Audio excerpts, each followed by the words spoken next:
Welcome to K-Catalog, your Taglish Korean compilation. KIIP Level 1 Unit 13 pa rin tayo. Nasa 읽기 or reading part na tayo. So, basahin ko yung buong article natin. 지난 주말에 아들 유진하고 남산에 갔습니다. 우리는 남산 근처까지 지하철로 갔습니다. 그리고 걸어서 남산으로 올라갔습니다. 조금 힘들었지만 기분은 좋았습니다. 우리는 산책도 하고 사진도 찍었습니다. 그리고 남산 서울타워 전망대에도 올라갔습니다. 유진은 케이블카를 타고 싶어 했습니다. 그래서 다음에 케이블카를 타러 남산에 다시 갈 겁니다. So, ano yung sabi dyan? First sentence, 지난 주말에 last weekend, 아들 유진하고 with my son Eugene. Ayan, pangalan nung kanyang anak na lalaki ay Eugene. 남산에 갔습니다. We went to Namsan. Ayan. So, ang napansin ko pala is naka-past tense yung ating mga sentences. So, ibig sabihin, naganap na yung event and naka-biyup or sumnida sila, no? Biyup nida, sumnida form. Yan. So, di ba yung mga nauna natin ng article naka-ayo, oyo, heyo form. So, this time, pinapractice tayo with the biyup nida, sumnida na form. So, next. 우리는 남산 근처까지 지하철로 갔습니다. So, dun daw sa malapit sa Namsan, hindi mismo sa Namsan, malapit lang. Okay? 남산 근처까지. So, up to the place na malapit dun sa Namsan, 지하철로 갔습니다. Paano daw sila nagpunta? 지하철로 via subway. Okay? So, they sumakay sila ng subway. Nag-subway sila papunta dun sa malapit sa Namsan. 그리고 걸어서 남산으로 올라갔습니다. And then, naglakad kami, 걸어서 남산으로 올라갔습니다. Paakyat ng Namsan. Yan, para dun sa mga nakapunta na ng Namsan, alam nila kung paano yung yung way doon. So hindi kayo basta-basta sasakay ng kung ano man yung transportation na gusto niyo sakyan, bus or taxi, tapos nasa tapat na agad kayo ng Namsan. Hindi ho. So parang magbabus or magta-taxi kayo, or kung magbabike man kayo, dun sa pa lang, sa pinaka malapit pa lang dun sa Namsan. Dun kayo bababa, tapos you have to walk, umakyat pataas. Ayan, kasi nasa tuktok siya ng bundok eh. Okay? Sabi dito, next. 조금 힘들었지만 기분은 좋았습니다. So, a bit hard, but, so even though it's hard, it's a bit hard, but 기분은 좋았습니다. It felt good. Okay? Masarap naman daw sa pakiramdam kahit na medyo nahirapan sila. 우리는 산책도 하고, so we also did walk. So naglakad-lakad sila, 산책. And 사진도 찍었습니다. We took pictures. 사진도 찍었.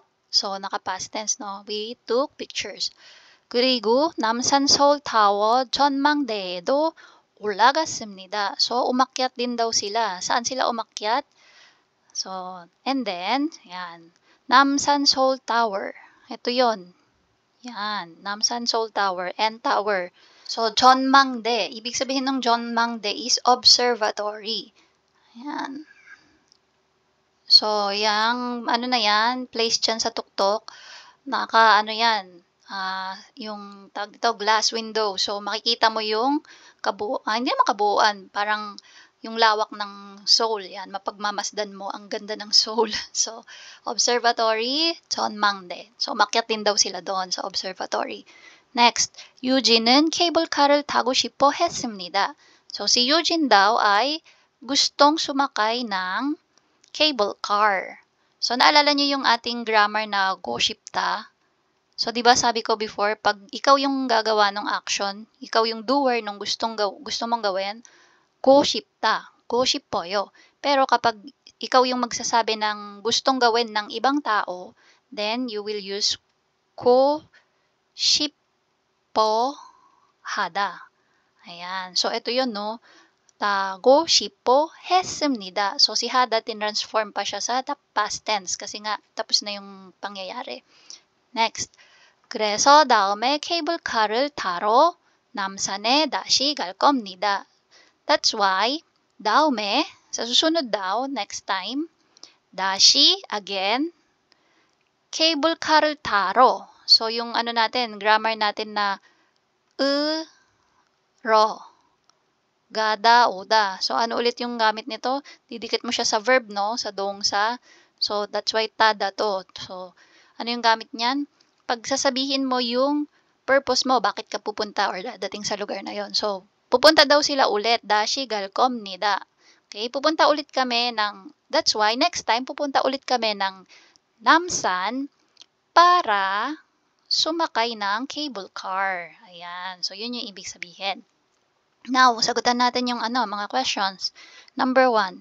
이 사람은 지난 주말에 누구와 어디에 갔어요? So, last weekend, this person, yung ating sumulat, no? Yung nagsasalita dyan sa ating article, 누구와. So, sino daw ang kasama? 누구와? With whom? 어디에 갔어요? Saan nagpunta? So, sino yung kasama niya? Si Eugene, yung anak niya. So, 아들, 이 사람은 지난 주말에 pwede nating start yung answer natin with this one. 이 사람은 지난 주말에 tapos dugtong natin yung 아들. Kahit hindi na natin sabihin yung pangalan. So 아들과. Okay? So bakit naging gwa yan? Bakit hindi wa? Asan na yon? 하구, 아들 하구. Ayan. Nakakalito kasi dito ang ginamit niya, hagu. So, kasama niya, me and my son, Eugene. So, yun yung format nung sinabi niya dito. So, dito yung question, with whom? So, sino ang kasama? So, pag ito yung gusto nating sagutin, we can use yung wa or gwa. Again, sa adel, may batchim siya. So, gwa yung nilagay natin. 아들과 어디에 갔어요? 남산. 남산에 갔어요. Yan. So, pwede yung ganyang sagot. Or, kung gusto nyo gamitin si hagu, 아들하고 남산에 갔어요. So, anyway, same lang sila ng magiging ibig sabihin. Kasama niya yung kanyang anak na lalaki na nagpunta ng 남산. Number 2, 맞으면 X, 틀리면 맞으면 X. 맞으면 동그라미, 틀리면 X 하세요. So, true or false? True, false. Number 1, 두 사람은 남산까지 버스로 갔습니다. So, hanggang dun daw ba sa 남산? Okay? Nag-bus sila papunta? So, hindi. X. Bakit? Kasi sabi, 남산 근처. Okay? 남산 근처. Malapit, hindi mismo dun sa 남산. So, X yan. Number 2, 두 사람은 케이블카를 타러 갔습니다. So, nagpunta daw tong dalawang tao na to, yung ating nasa article, sa Namsan, para sumakay ng, taro, para sumakay ng cable car. So, yun ba yung ginawa nila nung nagpunta sila? Hindi din. So, sila, no? Nag-sun check, naglakad, at saka nag-take ng picture and umakyat sa observatory. Yun yung mga ginawa nila. Yung pagsakay ng cable car, yun pa lang yung gagawin nila sa susunod na pagpunta nila. So, X yan. Number 3. 두 사람은 남산 서울타워 전망대에 올라갔습니다. So, silang dalawa daw ay nagpunta sa observatory ng Namsan Tower. Umakyat. So, tama. Ito yon. Saan na yon? Yan. 그리고 남산 서울타워 전망대에도 올라갔습니다. Number 4, 두 사람은 다시 남산에 갈 겁니다. So, silang dalawa daw ay, again, ulit, 남산에 갈 겁니다. Pupunta, ulit, ng 남산. Yes. Yun nga yung sabi niya, 다음에 다시 갈 겁니다. Saan? Sa 남산. Okay, so that's for reading. Now, para sa writing natin, sige, sabi sa number 2, 여러분은 주말에 무엇을 하러 어디에 갔어요? Take note, yung question natin naka-past tense. So, ibig sabihin, yung gagawin dapat natin na article ay past form. Lahat. So, sabi niya, 주말, weekend, 무엇을, ano, ang ginawa mo. Okay? At saan? So, ibig sabihin nito, nung weekend, saan ka nagpunta at ano yung purpose mo, ba't ka nagpunta dun sa lugar na yon. 거기까지 어떻게 갔어요? So, hanggang dun daw sa lugar na yon. Paano ka nagpunta? So, ano yung sinakyan mo or ano yung method mo ng pagpunta doon? 글로 써보세요. So, yan. Gawa nga daw tayo ng ano natin, sentence natin or paragraph. So, sabihin natin, isip mo na ako. Chuma weekend. O kunyari na lang dadating yung parents ko dito sa Korea, no? So, saan tayo pupunta? Sa airport. Giyahin natin yung scenario kanina.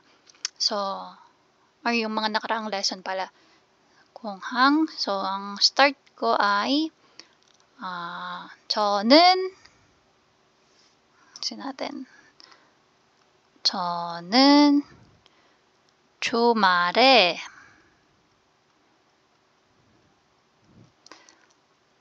공항에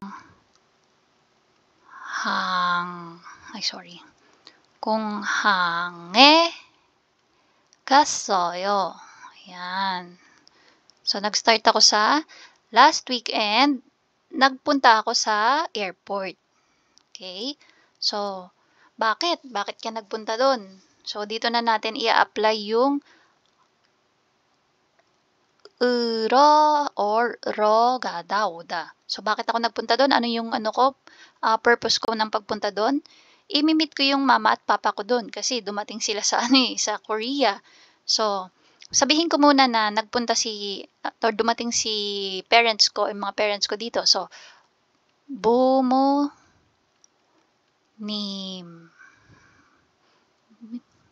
부모님이 or 부모님께서 kapag honorific. Okay? Yung i or ga, kapag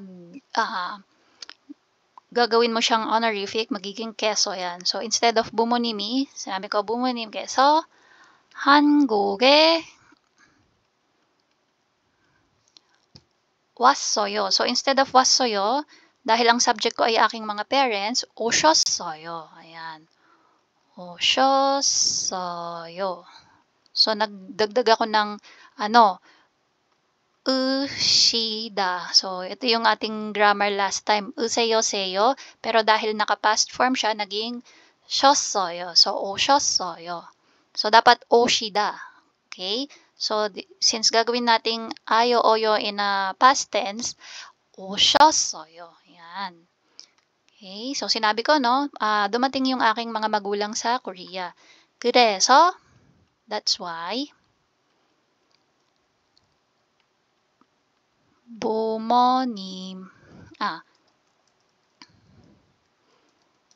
공항에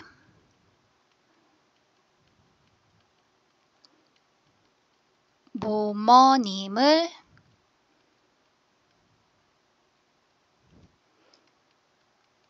만나러 갔어요. Yan. So, bakit ito gassoyo yung ginamit ko? Bakit hindi gasyossoyo? Kasi ako na yung subject dito sa sentence ko na to. So, dito sa second sentence ko, ang subject ko is yung mga magulang ko. Sila yung sinasabi ko dyan. So, dito sa third sentence ko, ako na yan.